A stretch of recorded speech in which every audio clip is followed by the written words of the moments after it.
آج کی اس شب میں قرآن عظیم کے 16 پارے مکمل ہو چکے ہیں، جس میں سورہ مریم اور سورہ طٰہٰ کی تلاوت مکمل ہوئی ہے، اور سورہ کہف کا بقیہ حصہ جو کل باقی رہ گیا تھا۔ اللہ کریم بقیہ قرآن عظیم کو صحیح تجوید سے پڑھنے اور آپ سب کو صحیح سماعت کرنے کی توفیق عطا فرمائے۔ السلام علیکم ورحمۃ اللہ وبرکاتہ۔ دوستو، آج 12واں روزہ مکمل بھی ہو گیا اور 13ویں تراویح ختم بھی ہو گئی۔ 13ویں تراویح کے بعد مفتی سلمان اظہری صاحب نے جو قرآن پاک سورہ پڑھا گیا اس کی تفسیر کرتے ہوئے ایک بہت بڑا بیان دیا ہے۔ آئیے مفتی سلمان اظہری صاحب نے تفسیر میں کیا کچھ کہا ہے، آئیے پہلے اس کو سنتے ہیں، اس کے بعد تفسیرہ کرتے ہیں۔ چلتے ہیں بیان کی طرف۔ آج کی اس شب میں قرآن عظیم کے 16 پارے مکمل ہو چکے ہیں، جس میں سورہ مریم اور سورہ طٰہٰ کی تلاوت مکمل ہوئی ہے، اور سورہ کہف کا بقیہ حصہ جو کل باقی رہ گیا تھا۔ اللہ کریم بقیہ قرآن عظیم کو صحیح تجوید سے پڑھنے اور آپ سب کو صحیح سماعت کرنے کی توفیق عطا فرمائے۔ سورہ مریم یہ ایک ہی سورہ ایسی ہے جو کسی خاتون کے نام سے آئی ہے۔ پورے قرآن پاک میں حضرت مریم سلام اللہ علیہا رضی اللہ عنہا کا تذکرہ کثرت سے آیا ہے۔ دنیا کی سب سے پاکیزہ خواتین میں سے ان کا شمار ہے۔ حضرت بی بی مریم کی ولادت کا واقعہ میں تیسرے پارے کی تفسیر میں سورہ آل عمران میں عرض کیا تھا کہ ان کے ماں باپ نے منت کی تھی، ان کے حضرت بی بی مریم کی ماں حنہ اور ان کے والد عمران، انہوں نے منت کی تھی کہ اگر بیٹا ہوگا تو بیت المقدس میں وقف کریں گے۔ پھر وہ بیٹی پیدا ہوئی، پھر بھی انہوں نے بیت المقدس میں وقف کیا، اور جب حضرت بی بی مریم کچھ جوان ہوئیں تو ایسا ہوا کہ اللہ کریم کے حکم سے جبرائیل امین علیہ السلام آئے اور آ کر کے ان سے کہا کہ میں تمہیں ایک بیٹا دینے کے لیے آیا ہوں۔ تو حضرت بی بی مریم گھبرائیں، کہا انی اعوذ بالرحمن منک ان کنت تقیا، اگر تو نیک آدمی ہے تو دور ہو جا، میں اللہ کی پناہ مانگتی ہوں تجھ سے، مجھے آج تک کوئی مرد نے چھوا تک نہیں ہے۔ تو پھر حضرت جبرائیل نے کہا انما انا رسول ربک لاہب لک غلاما زکیا، میں تو تیرے رب کا فرشتہ ہوں، تیرے رب کا قاصد ہوں، بھیجا ہوا ہوں، اور تجھے ایک بیٹا دینے کے لیے آیا ہوں۔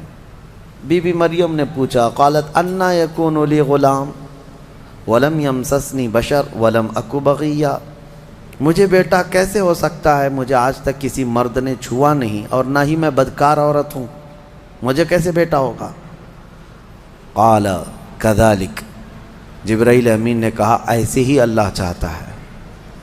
هو علی ہین، قال ربک هو علی ہین وقد خلقتک من قبل ولم تک هو علی ہین ولنجعلہ آیۃ للناس، تیرا رب یہ فرما رہا ہے کہ یہ کام اس کے لیے بڑا آسان ہے، رب تعالیٰ کے لیے بڑا آسان ہے، اور تجھے بغیر کسی شوہر کے ٹچ کیے چھوئے ایک بیٹا دے گا اللہ تعالیٰ، تاکہ اس بیٹے کو اللہ اپنی نشانی بنا دے اور اپنی طرف سے اس کو رحمت بنائے، اور اللہ کا یہ فیصلہ ہے۔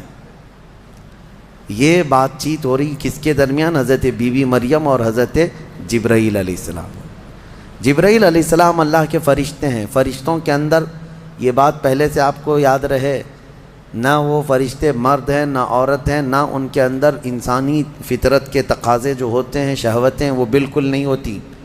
فرشتہ گناہ کرنا تو دور کی بات، گناہ کے متعلق سوچ بھی نہیں سکتا، اللہ نے وہ چیز ہی فرشتے کے اندر نہیں رکھی۔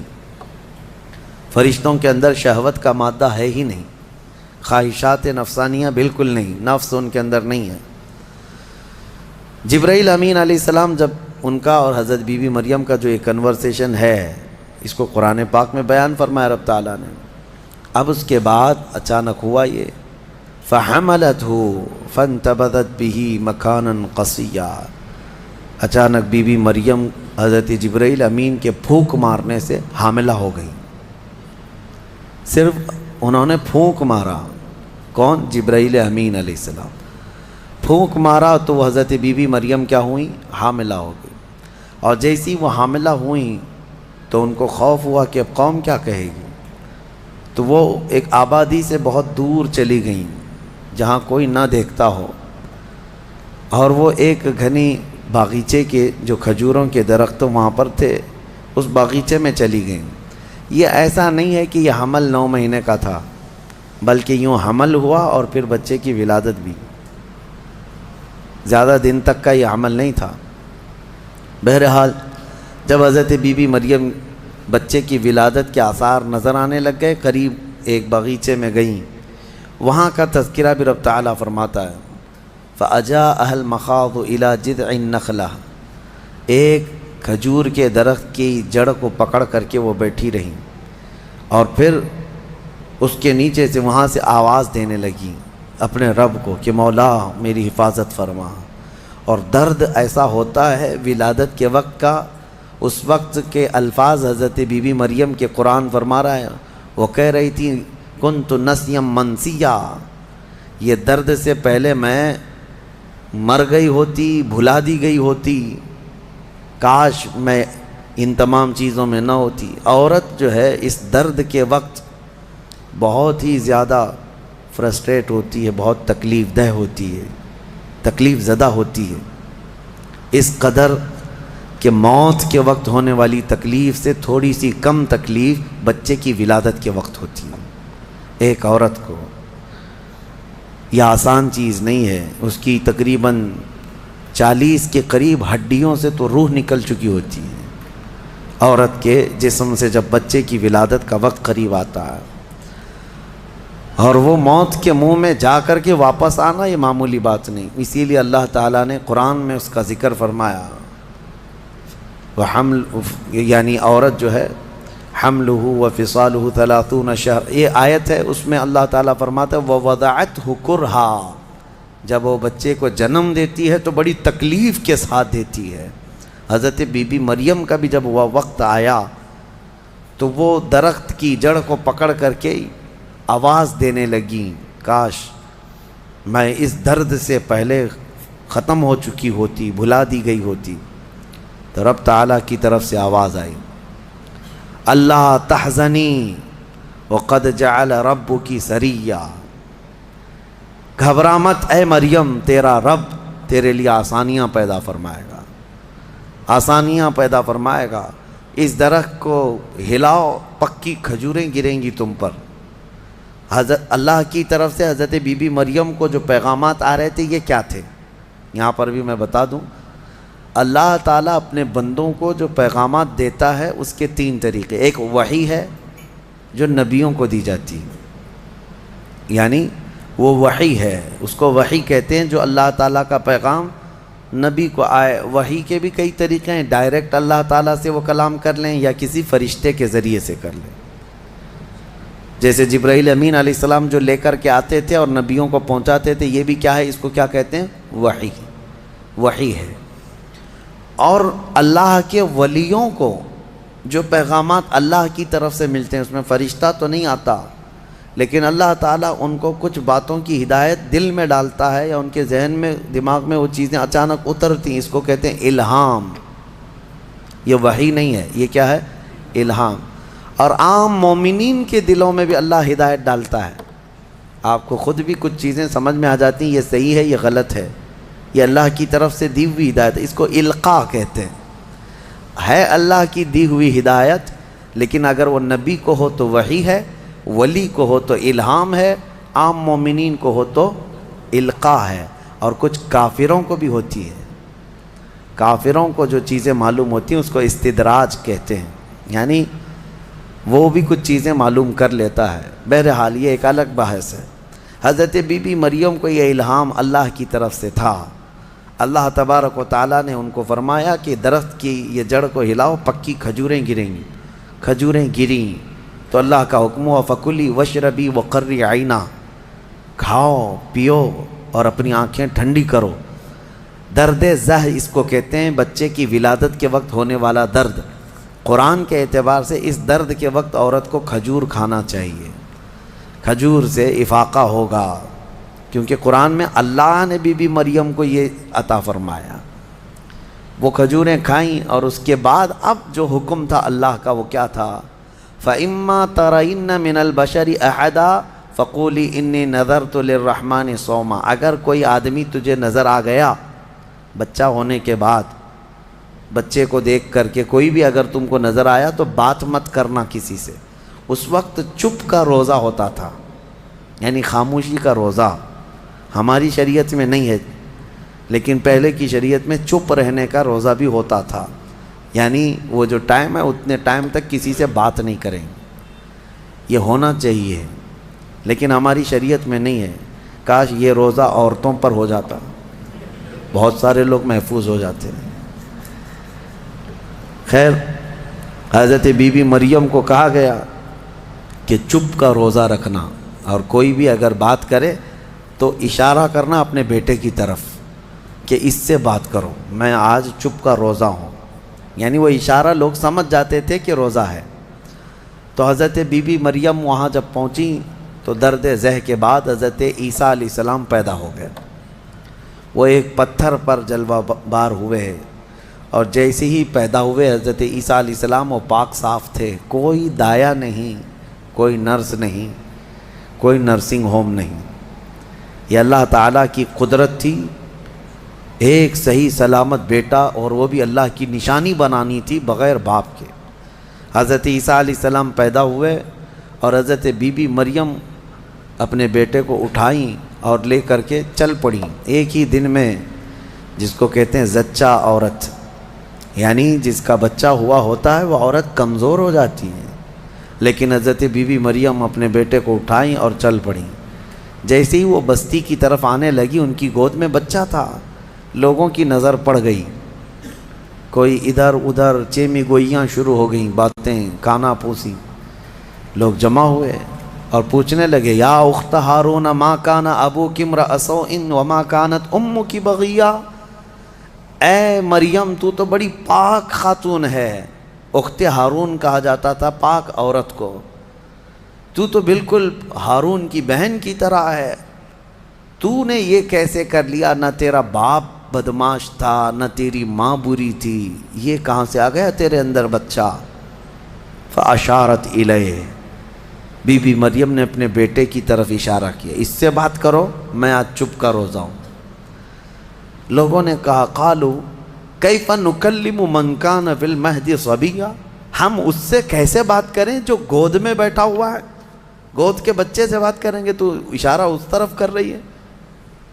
تو لوگ ابھی یہ بات چیت کر ہی رہے تھے، گود میں سے ہی حضرت عیسیٰ علیہ السلام بول پڑے، قال انی عبد اللہ آتانی الکتاب وجعلنی نبیا وجعلنی مبارکا اینما کنت واوصانی بالصلاة والزکاة ما دمت حیا وبرا بوالدتی ولم یجعلنی جبارا شقیا والسلام علی یوم ولدت ویوم اموت ویوم ابعث حیا۔ یہاں تک کا کلمہ عیسیٰ علیہ السلام نے گود میں ہی کیا۔ کیا کہتے ہیں؟ اے لوگوں، میں اللہ کا بندہ ہوں، انی عبداللہ، میں اللہ کا بندہ ہوں، اور اس نے مجھے نبی بنا کر بھیجا ہے۔ حضرت عیسیٰ علیہ السلام کو گود میں ہی نبوت ملی ہے، گود میں نبوت ملی ہے، اس نے مجھے نبی بنا کر بھیجا ہے۔ صرف نبی نہیں، وجعلنی مبارکا، اور مجھے برکت والا بنا کر بھیجا ہے۔ اور پھر مجھے اللہ نے یہ حکم دیا ہے میں جہاں کہیں پر بھی رہوں نماز قائم کروں، زکوٰۃ دیتا رہوں، جب تک میں زندہ رہوں نماز قائم کرتا رہوں اور زکوٰۃ دیتا رہوں، ان کی امت کی اور ان کی شریعت کی جو نماز رہی۔ اور پھر اللہ نے مجھے حکم دیا ہے کہ میں میری ماں کا فرما بردار رہوں اور اس کا نافرمان نہ رہوں۔ اور پھر آخری والا جملہ تو بہت امپورٹنٹ ہے ہم سنیوں کے لیے، جو عیسیٰ علیہ السلام نے کیا۔ عیسیٰ علیہ السلام کی ولادت کا دن، جیسے کہ آج پوری دنیا میں کرسچن بھی مناتے ہیں 25 دسمبر کو، کرسمس جو مناتے ہیں، الگ الگ روایتیں واللہ عالم جو بھی ان کی پیدائش کا دن رہا، لیکن عیسیٰ علیہ السلام کا یہ جملہ بڑا امپورٹنٹ ہے۔ آخر میں اپنی گود میں انہوں نے کیا کہا؟ والسلام علی یوم ولدت ویوم اموت ویوم ابعث حیا، کہتے ہیں مجھ پر اللہ کی سلامتی ہو جس دن میں پیدا ہوا، جس دن میں پیدا ہوا اور جس دن میں انتقال کروں گا اور جس دن میں اٹھایا جاؤں گا وہ سب ان سب دنوں پر اللہ کی سلامتی ہو۔ عیسیٰ علیہ السلام جس دن پیدا ہوئے وہ سلامتی والا دن ہے، تو 12 ربیع الاول کیوں نہ سلامتی والا دن؟ میرے آقا صلی اللہ علیہ وسلم جس دن پیدا ہوئے کیا وہ سلامتی والا دن نہیں ہے؟ اور ایک نبی خود اپنی ولادت کے دن سلام بھیج رہے ہیں، اور یہاں کروڑوں امتی اپنے نبی کے پیدائش کے دن سلامتی بھیجیں، تو یقیناً یہ قرآن کے حکم کے مطابق ہے۔ بہرحال یہاں تک بات ہوئی، اب چپ ہو جانا چاہیے۔ بچے کی زبان سے جب یہ باتیں سن لی، یہ معجزہ نہیں تو اور کیا ہے؟ اس کے بعد عیسیٰ علیہ السلام ایسا نہیں کہ گود میں ہی بولتے تھے، بس اتنا بولے اور خاموش ہو گئے۔ پھر جب بولنے کی عمر آئی بچوں کی، تب آپ پھر بولنے لگے۔ اب عیسیٰ علیہ السلام کے متعلق اب سنیے، جب آپ پھر جوان ہوئے اور عجیب و غریب باتیں، ظاہر سی بات ہے اللہ کے نبی ہر زمانے میں پاک لوگ ہوا کرتے ہیں، پاکیزہ لوگ، ان کی زبان میں اثر الگ۔ پھر اللہ تبارک و تعالیٰ نے آپ کو جب نبوت گود میں عطا کی تھی تو جوان ہوتے ہی آپ نے تبلیغ اپنے دین کی شروع فرمائی، لوگوں کو ایمان کی طرف بلائے، ایک خدا کی عبادت کی طرف، آخرت کی طرف لوگ آتے رہے اور آپ کی طرف متوجہ ہوتے رہے۔ یہ زمانہ یہودیوں کا ہے، بڑے ڈینجر لوگ ہیں ہر زمانے میں، یہ یہودی بڑے ڈینجر ہیں۔ یہ ظالم جو ہے معمولی نہیں ہے۔ کیوں ان کے اوپر اللہ نے قرآن میں لعنت فرمائی ہے؟ یوں ہی نہیں، یہ ان یہودیوں نے تقریباً 10,000 نبیوں کا قتل کیا ہے۔ ہاں، جیوز لوگوں کو آج برا لگتا ہے میری تقریروں کو کوٹ کر کے بہت سارے جگہ، اس وجہ سے تو میری تقریریں لے کر اسرائیل والے بیٹھے ہیں، مجھے ویزا نہیں دیتے، مجھے اس سے فرق نہیں پڑتا۔ ہمارے لیے جو اصلی ویزا ہے وہ مدینہ طیبہ کا ہے، جب تک وہ دروازہ کھلا ہے ہماری روح جسم میں باقی ہے۔ اور میرے آقا صلی اللہ تعالیٰ علیہ وسلم کے عنایت سے، ان کے کرم سے ہمیں اتنا یقین ہے کہ اگر جانے کی طاقت استطاعت کہیں کی بھی نہ ہو، اتنا یقین ضرور ہے میرے اعمال کا بدلہ تو جہنم ہی تھا، میں تو جاتا میرے سرکار نے جانے نہ دیا۔ جب وہ جائیں گے اپنے غلاموں کو ساتھ لے کر جنت میں جائیں گے انشاءاللہ۔ یہودیوں نے اس وقت بھی نبیوں کی دشمنی کی تھی، اب عیسیٰ علیہ السلام کے دشمن ہو گئے۔ ان کو یہ تھا کہ ان کی طبیعت کے خلاف جب بھی کوئی بات کرے تو اس کے دشمن ہو جاتے تھے۔ یہودیوں کو یہ چاہیے تھا کہ ان کی طبیعت میں جیسی ہے ویسی شریعت ہونی چاہیے، الگ سے اللہ کے احکامات کو نہیں ماننا ہے، کتاب کے جو احکامات ہے اسے نہیں ماننا ہے، نبیوں کے احترام نہیں ہے، ان کو خود کی بنائی ہوئی شریعت چاہیے۔ بڑے امیر لوگ کچھ غلطی کریں تو انہیں معاف کرنا چاہیے، غریب لوگ کریں تو انہیں خوب مارنا چاہیے، یہ یہودیوں کی طبیعت تھی، یہودی یہ چاہتے تھے۔ عیسیٰ علیہ السلام جب جوان ہوئے تو آپ کی طرف لوگ ایمان والے بڑھنے لگ گئے، ان کو حواریین کہا جاتا ہے، جیسے میرے آقا کے ساتھیوں کو کیا کہتا ہے؟ صحابہ اکرام، صحابہ، اور حضرت عیسیٰ علیہ السلام کے جو ساتھی صحابی تھے ان کو حواری کہا جاتا ہے۔ یہ عیسیٰ علیہ السلام کے حواری، وہ بڑے مخلص لوگ آپ کے ساتھ تھے۔ 12 لوگوں کا تو ذکر آیا ہے اور 4 مشہور شاگرد ہیں، انہی 4 لوگوں نے حضرت عیسیٰ علیہ السلام کی پوری انجیل کو ترتیب دیا۔ یوحنا، لوقا، متی، مرقس، یہ 4، انہی کے 4 ناموں سے آج انجیل بھی، بائبل بھی ہے۔ تو بائبل یوحنا کو آج جان کہا جاتا ہے، یوحنا کو یہ بدل کر کے جان کہتے ہیں۔ متی جو ہے ان کو میتھیو کہتے ہیں، اور مرقس کو غالباً کچھ اور نام، مرکری و کچھ نام دیتے ہیں۔ اور یہ تمام جو عربی نام تھے یا عبرانی نام تھے اس زمانے کے، یہ عیسیٰ علیہ السلام کے 4 مشہور شاگرد ہوئے۔ اب عیسیٰ علیہ السلام کے معجزے میں آپ کو بتاؤں، اللہ تعالیٰ نے 3 معجزے آپ کو دیے تھے عیسیٰ علیہ السلام کے، 3 معجزے مشہور ہیں۔ پہلا معجزہ یہ ہے کہ وہ نابینا آدمی جو مادر ذات پیدائشی اندھا ہے، اس کی آنکھوں پر ہاتھ رکھتے تو اس کو آنکھیں آ جاتی، اور جو کوڑ کی بیماری میں مبتلا ہے، سفید داغ کی بیماری یا کوڑ کی بیماری میں مبتلا ہے، عیسیٰ علیہ السلام اس کے جسم پر ہاتھ پھیرتے تو وہ کوڑ کی بیماری ختم ہو جاتی۔ سفید داغ آج بھی لا علاج بیماری ہے، کوڑ کی بیماری لا علاج ہے، جیسے کہ مشہور ہے۔ اور تیسری چیز یہ ہے کہ مٹی کے پرندے ہوں، انہیں پھونک مارتے تو وہ زندہ ہو کر اڑ جاتے تھے۔ ہاں، مٹی کے پرندے، اس وقت ٹوائز ہو سکتا ہے مٹی کے بنتے ہوں گے، کھلونے۔ عیسیٰ علیہ الصلوۃ والتسلیم صرف مٹی کے پرندوں کو نہیں، کئی مرتبہ قبروں میں سوئے ہوئے مردوں کو بھی آپ نے زندہ کر کیا ہے۔ قبر پر کھڑے ہو کر کے آپ کہتے قم باذن اللہ، اللہ کے حکم سے اٹھ جا، تو مردہ زندہ ہو جاتا۔ آپ نے اپنی زندگی میں 3 مردوں کو زندہ کیا، اور وہ جیے بھی اور پھر چند دنوں کے بعد پھر مرے بھی۔ یہ معجزہ تھا عیسیٰ علیہ السلام کا۔ اور اس کے علاوہ کچھ خاص باتیں ان کی یہ بھی ہیں، وہ فرماتے ہیں انبئکم بما تأکلون وما تدخرون فی بیوتکم، اے لوگو تم اپنے گھروں میں جو کچھ جمع کرتے اور جو کچھ کھاتے ہو میں ان سب کی خبر دیتا ہوں، میں سب جانتا ہوں، میں تمہیں خبر دے سکتا ہوں۔ عیسیٰ علیہ السلام اپنے گھر میں بیٹھ کر امتیوں کے گھروں میں کیا ہے سب جانتے تھے، یہ قرآن سے ثابت ہے۔ پھر بھی یہ ظالم ہمارے نبی کے متعلق کہتے ہیں کہ ان کو پیٹھ پیچھے کا علم نہیں تھا۔ بنی اسرائیل کے نبی عیسیٰ علیہ السلام کے بارے میں یہ یقین ہے، قرآن کہہ رہا ہے وہ اپنے امتیوں کے گھروں میں موجود کھانا جمع کرنا اس کو وہ جانتے تھے، عیسیٰ علیہ السلام۔ اور وہ عیسیٰ جو خود میرے نبی کی امت میں آنے والے ہیں، جو اخیر زمانے میں میرے آقا کی امت میں آنے والے ہیں، وہ جب سب کے گھروں کے حالات جانتے تھے تو پھر میرے آقا صلی اللہ تعالیٰ علیہ وسلم اپنے امتیوں کے احوال سے کیسے بے خبر ہو سکتے ہیں؟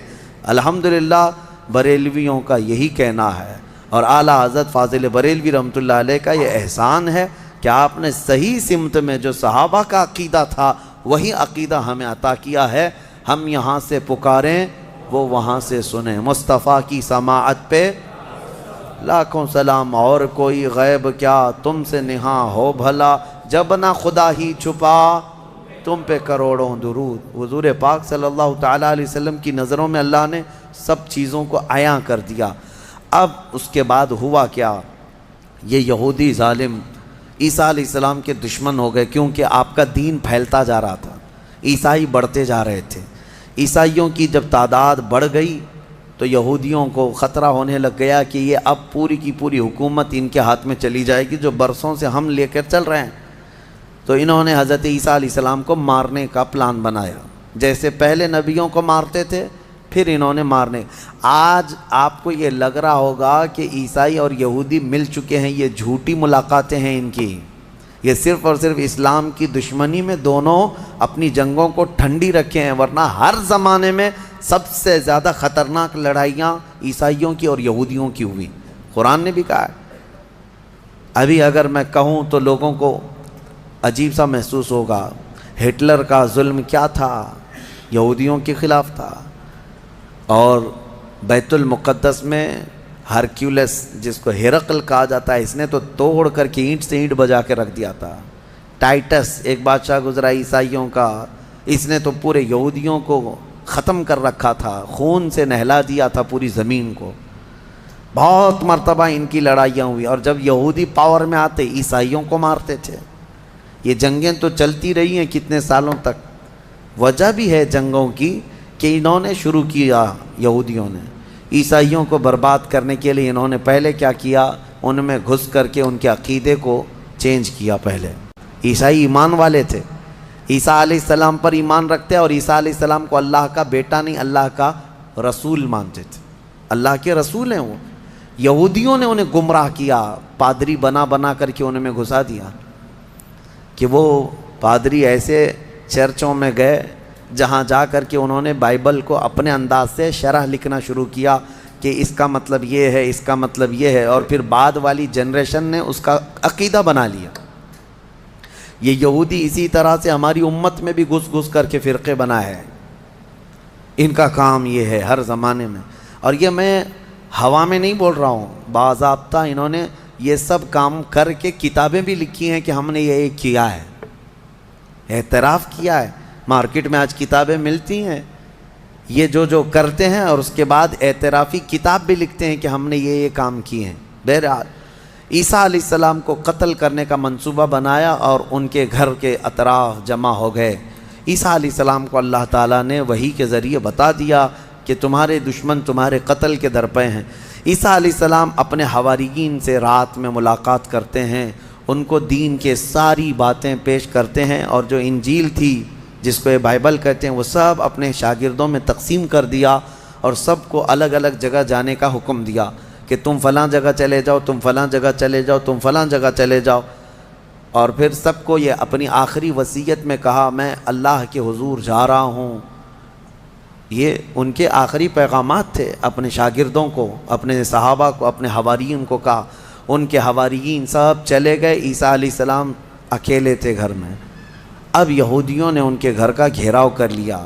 یہ قرآن سے جو بات ثابت ہے وہ میں بتا رہا ہوں، یہ آج تک عیسائیوں کو بھی ان کی کتابوں میں نہیں ملی بات، ان کو اس چیز کا علم نہیں ہے، لیکن قرآن میں ہے۔ کیونکہ عیسیٰ علیہ السلام گھر میں تھے، اس کے بعد عیسائیوں کو کہاں سے پتہ چلے گا کیا ہوا تھا؟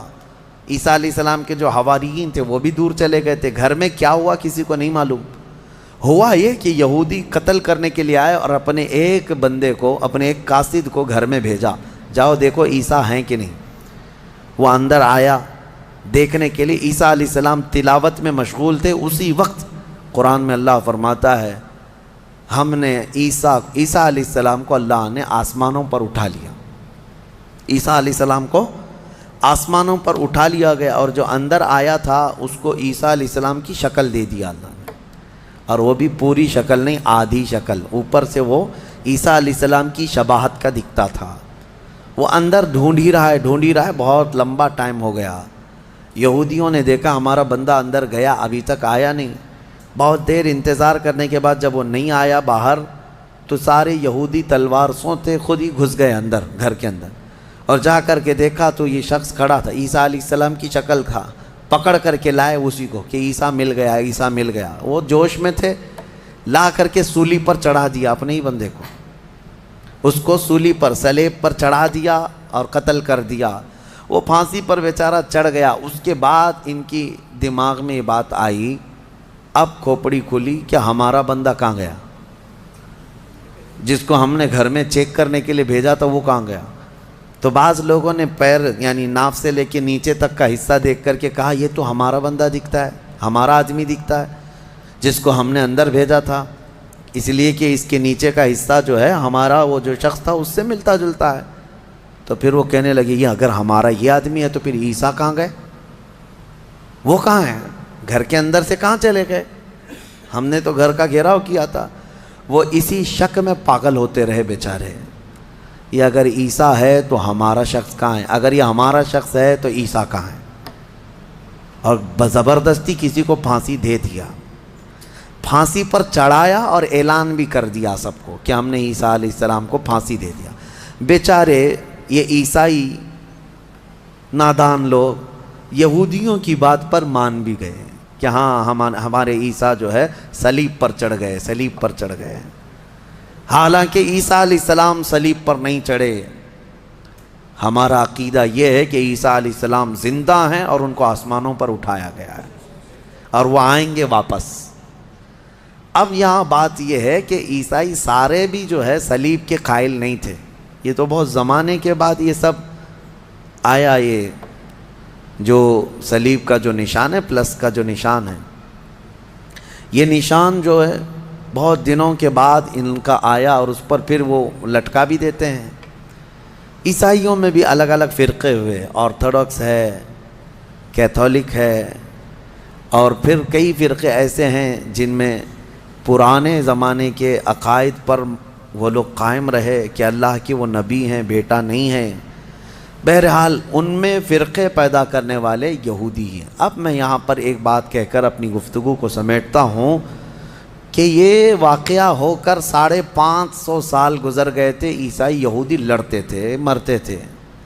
570 سال گزر گئے عیسیٰ علیہ السلام کے آسمانوں پر اٹھائے جانے کے بعد، تب مکہ مکرمہ میں محمد الرسول اللہ تشریف لائے، میرے آقا تشریف لائے، اور پھر جب آپ نے نبوت کا اعلان فرمایا اور قرآن اترنے لگا تو اللہ نے قرآن کی آیتوں میں 550 سال سے جو مسئلہ لٹیگیشن کا شکار تھا، کیوں سمجھ لیں جو پراپرٹی کسی کے حل میں نہیں ہوتی ہے، اس طرح کا مسئلہ تھا کہ کوئی حل نہیں کر پاتا کہ آخر ہوا کیا تھا، یہ اسلام کا احسان ہے یہ عیسائیوں پر بھی کہ قرآن نے بتایا کہ عیسیٰ علیہ السلام صلیب پر نہیں گئے بلکہ آسمانوں پر اٹھائے گئے۔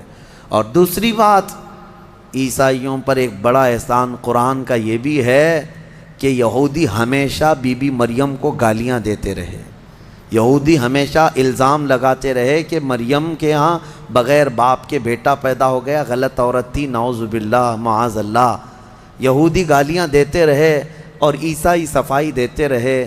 لیکن یہ احسان ہے قرآن کا ان پر بھی کہ بی بی مریم کے ساتھ کیا ہوا تھا، یہ پوری تفصیل اللہ نے قرآن میں بتائی۔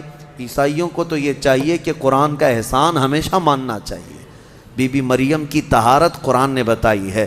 بہرحال لوگوں کو ایسا لگتا ہوگا کہ ہم ایک دوسرے کے دھرم کے خلاف ہوتے ہیں، آپ یہاں آ کر کے دیکھیں کرسچینٹی کے اندر جو کچھ بھی آج تبدیلی ہے ہم اس کے قائل نہیں ہیں، لیکن عیسیٰ علیہ السلام اور حضرت بی بی مریم کے لیے ہم اپنی گردنیں ہمیشہ اسی طرح احترام میں جھکاتے ہیں، کیونکہ میرے نبی نے فرمایا کہ وہ اللہ کے نبی تھے۔ اب ایک اور بڑا ان کا جو گمراہی کا عقیدہ ہوا، کیا؟ وہ ٹرائنیٹی کا عقیدہ، تثلیث جس کو کہتے ہیں، تین خدا ماننا۔ کہتے ہیں ہے ایک ہی لیکن تین حصے، یہی تو ہندو بھی کرتے ہیں، ہے ایک ہی ہے باقی اوتار ہیں سب۔ اسی طرح عیسائیوں میں شرک آ گیا، کیسے؟ وہ کہتے ہیں ایک خدا ہے، اس کو فادر کہتے ہیں، گاڈ فادر، وہ فادر ہے، اور بیٹا سن ہے، یعنی عیسیٰ علیہ السلام کو سن کہتے ہیں، اور پھر بی بی مریم میری ہے۔